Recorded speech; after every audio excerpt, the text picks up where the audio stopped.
Hello again.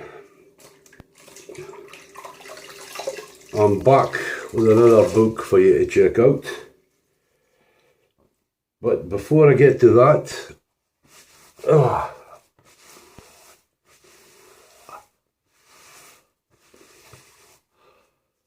Scotland qualified for the European Championships. Would you believe it? Last time that happened, my beard was still black. But I'm not going to ramble on about that because I'm just not. We're going to play England at Wembley, so that's excellent.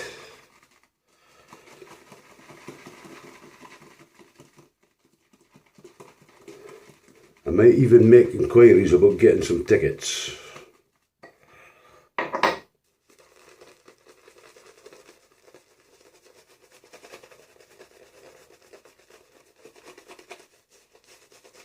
But the book, I want to talk a little bit about the book. One of the best books ever written, in my opinion. A trilogy in 5 parts. So, if you know the book, you already know what I'm talking about. There's actually a 6th part being written. Unfortunately, the original author passed away. So they've got another guy to write part 6 of the trilogy.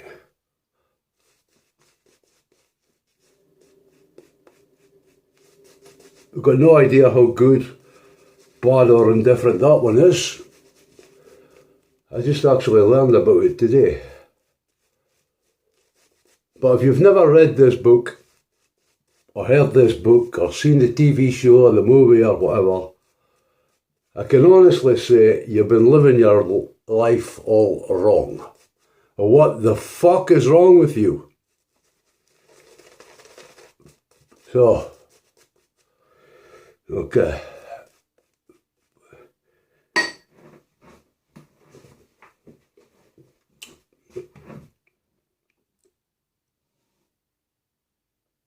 Dove Audio presents The Hitchhiker's Guide to the Galaxy by Douglas Adams, read by the author.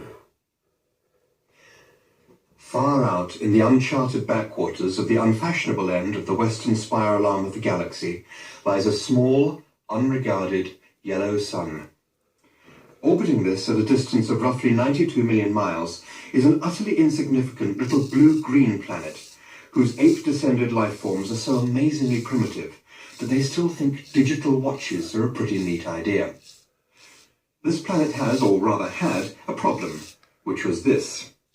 Most of the people living on it were unhappy for pretty much of the time.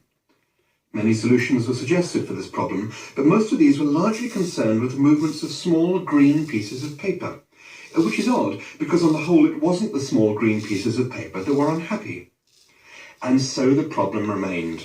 Lots of the people were mean, and most of them were miserable, even the ones with digital watches. Many were increasingly of the opinion that they'd all made a big mistake in coming down from the trees in the first place, and some said that even the trees had been a bad move, and that no one should ever have left the oceans.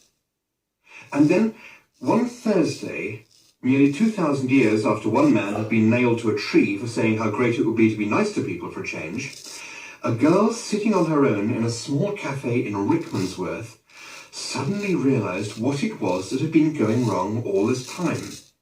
And she finally knew how the world could be made a good and happy place. This time it was right, it would work, and no one would have to get nailed to anything. Sadly, however, before she could get to a phone to tell anyone about it, a terrible, stupid catastrophe occurred, and the idea was lost forever. This is not her story. But it is the story of that terrible, stupid catastrophe and some of its consequences. It is also the story of a book called The Hitchhiker's Guide to the Galaxy. Not an Earth book, never published on Earth, and until the terrible catastrophe occurred, never seen or even heard of by any Earthman. Nevertheless, a wholly remarkable book. In fact, it was probably the most remarkable book ever to come out of the great publishing corporations of Ursa Minor, of which no Earthman had ever heard either. Not only is it a wholly remarkable book, it is also a highly successful one, more popular than the Celestial Home Care Omnibus, better selling than 53 More Things to Do in Zero Gravity, and more controversial than Ulon Kolufid's trilogy of philosophical blockbusters Where God Went Wrong, some more of God's greatest mistakes, and Who is this God person anyway? In many of the more relaxed civilizations on the outer eastern rim of the galaxy, The Hitchhiker's Guide has already supplanted the great Encyclopedia Galactica as the standard repository of all knowledge and wisdom. For although it has many omissions and contains much that is apocryphal, or at least wildly inaccurate, it scores over the older, more pedestrian work in two important respects. First, it is slightly cheaper, and secondly, it has the words, "Don't panic," inscribed in large, friendly letters on its cover. But the story of this terrible, stupid Thursday, the story of its extraordinary consequences, and the story of how these consequences are inextricably intertwined with this remarkable book, begins very simply. It begins with a house. Chapter 1. The house stood on a slight rise just on the edge of the village. It stood on its own and looked out over a broad spread of West Country farmland. Not a remarkable house by any means. It was about 30 years old, squattish, squarish, made of brick, and had 4 windows set in the front of a size and proportion which more or less exactly failed to please the eye. The only person for whom the house was in any way special was Arthur Dent, and that was only because it happened to be the one he lived in. He had lived in it for about 3 years, ever since he had moved out of London, because it made him nervous and irritable. He was about 30 as well, tall, dark-haired, and never quite at ease with himself. The thing that used to worry him most was the fact that people always used to ask him what he was looking so worried about. He worked in local radio, which he always used to tell his friends was a lot more interesting than they probably thought. It was, too. Most of his friends worked in advertising. On Wednesday night it had rained very heavily. The lane was wet and muddy, but the Thursday morning sun was bright and clear as it shone on Arthur Dent's house for what was to be the last time. It hadn't properly registered yet with Arthur that the council wanted to knock it down and build a bypass instead. At 8 o'clock on Thursday morning, Arthur didn't feel very good. He woke up blearily, got up, wandered blearily round his room, opened a window, saw a bulldozer, found his slippers and stomped off to the bathroom to wash. Toothpaste on the brush, so scrub. Shaving mirror, pointing at the ceiling. He adjusted it. For a moment it reflected a second bulldozer through the bathroom window. Properly adjusted, it reflected Arthur Dent's bristles. He shaved them off, washed, dried and stomped off to the kitchen to find something pleasant to put in his mouth. Kettle, plug, fridge, milk, coffee, yawn. The word bulldozer wandered through his mind for a moment in search of something to connect with. The bulldozer outside the kitchen window was quite a big one. He stared at it. Yellow, he thought, and stomped off back to his bedroom to get dressed.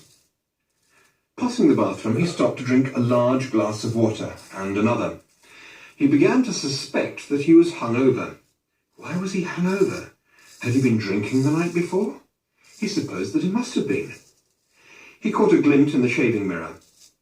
Yellow, he thought, and stomped on to the bedroom. He stood and thought. The pub, he thought. Oh dear, the pub. He vaguely remembered being angry about something that seemed important. He had been telling people about it at great length, he rather suspected. His clearest visual recollection was of glazed looks on other people's faces. Something about a new bypass he'd just found out about. It had been in the pipeline for months, only no one seemed to have known about it. Ridiculous. He took a swig of water. It would sort itself out, he had decided. No one wanted a bypass. The council didn't have a leg to stand on. It would sort itself out. God, what a terrible hangover it had earned him, though. He looked at himself in the wardrobe mirror. He stuck out his tongue. Yellow, he thought. The word yellow wandered through his mind in search of something to connect with. 15 seconds later, he was out of the house and lying in front of a big yellow bulldozer that was advancing up the garden path. Mr. L. Prosser was, as they say, only human. In other words, he was a carbon-based bipedal life form descended from an ape. More specifically, he was 40, fat and shabby and worked for the local council. Curiously enough, though he didn't know it, he was also a direct male-line descendant of Genghis Khan, though intervening generations and racial mixing had so juggled his genes that he had no discernible mongoloid characteristics, and the only vestiges left in Mr. L. Prosser of his mighty ancestry were a pronounced stoutness about the tongue and a predilection for little fur hats. He was by no means a great warrior. In fact, he was a nervous, worried man. Today he was particularly nervous and worried because something had gone seriously wrong with his job, which was to see that Arthur Dent's house got cleared out of the way before the day was out. "Come off it, Mr. Dent," he said. "You can't win, you know. You can't lie in front of the bulldozer indefinitely." He tried to make his eyes blaze fiercely, but they just wouldn't do it. Arthur lay in the mud and squelched at him. "I'm game," he said. "We'll see who rusts first." "I'm afraid you're going to have to accept it," said Mr. Prosser, gripping his fur hat and rolling it round the top of his head. "This bypass has got to be built, and it's going to be built." "First I've heard of it," said Arthur. "Why's it got to be built?" Mr. Prosser shook his finger at him for a bit, then stopped and put it away again. "What do you mean, why's it got to be built?" he said. "It's a bypass. You've got to build bypasses." Bypasses are devices which allow some people to dash from point A to point B very fast, whilst other people dash from point B to point A very fast. People living at point C, being a point directly in between, are often given to wonder what's so great about point A that so many people from point B are so keen to get there, and what's so great about point B that so many people from point A are so keen to get there. They often wish that people would just once and for all work out where the hell they wanted to be. Mr. Prosser wanted to be at point D.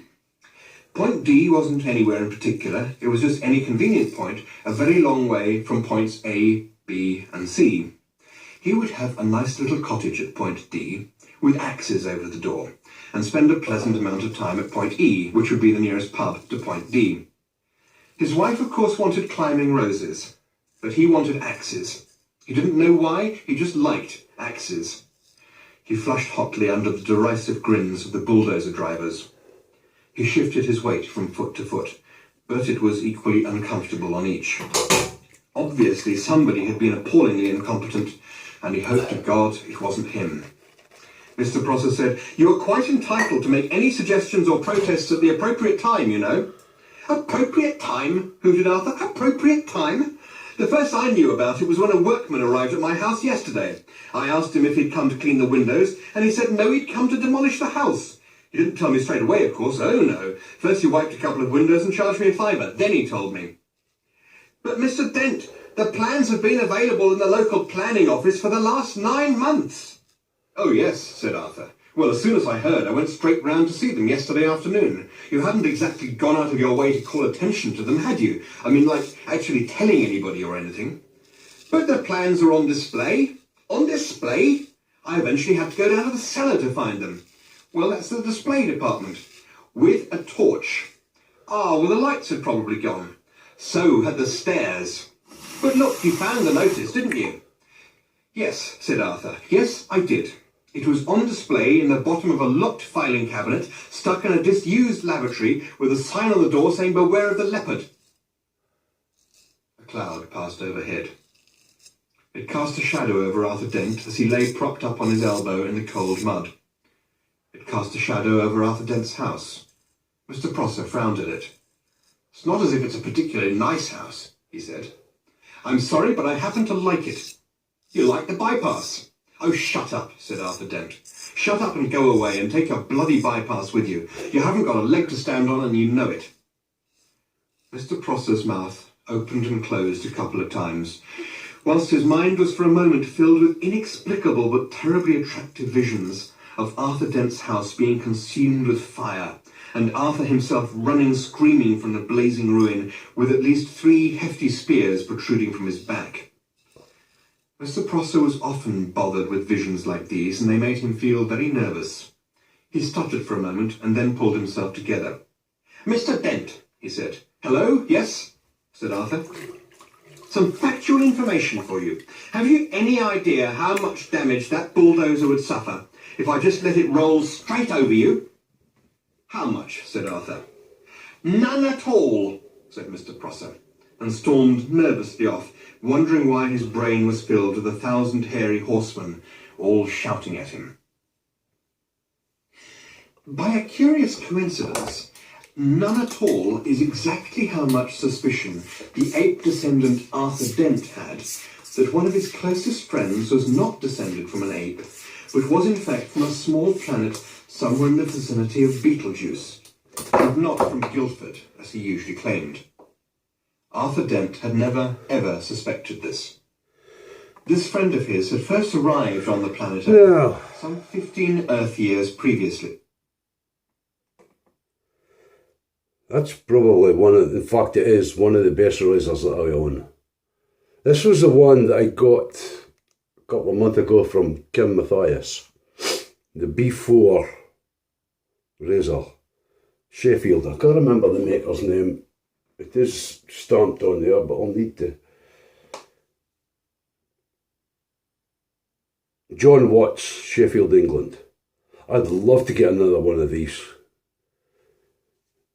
Absolutely brilliant thing. I'm actually getting a loan of a razor that Kim has made. It's doing the rounds. And it's you know how you describe it, a razor without a handle. But it's not a Kamasuri, it's not a Japanese. Those Japanese ones are always sharpened on one side, so you can only use them one-handed. This is a Western style razor, just hasn't got a handle. So I'm looking forward to trying that. But to get back to the book, honestly, I can't overstress or overemphasise how good that books are. So do yourself a favour and get them on some format or other.